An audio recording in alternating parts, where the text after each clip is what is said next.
今天我们修一下这台空调，你看这是一台美的的空调，估计有20多年了。用户说昨天用着好好的，今天就不制冷了。你像这个突然不制冷啊，一般就是外机的问题。一会儿我们把外机打开看一下到底是什么情况。把外机的上盖拆开之后啊，结果发现这个风机运转一切正常。经过仔细听声音呢，结果发现这个心脏确实是没有了跳动，估计是起搏器坏掉了。接下来我们把这个起搏器给它拆下来看一看是否还有容量。行，拔了点吧，拔了点。断电之后啊，我们用钳子把其中一根线拔掉，这时我们短接一下这个起搏器，防止一会儿遭到电击。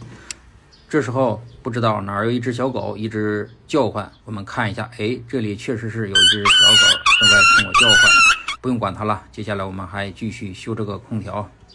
我们把万用表拨到电容档之后，开机测量一下这个起搏器到底还有没有容量。好，我们把万用表表笔对准2个抽头，你看0000，果然不出所料，一点容量也没有了，是不是？这时我们把它拆下来。拆下来之后，发现是一个25微法的，生产日期是2010年的，质量还不错。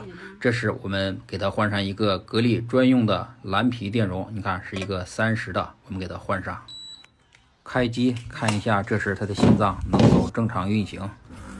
好，风机转了，我们仔细观察，好像是这个心脏也开始咚咚的跳了。手摸这2根管子，立马就哇凉哇凉的。你看现在这个粗管细管都挺凉了，说明咱们这个空调啊故障已经排除了。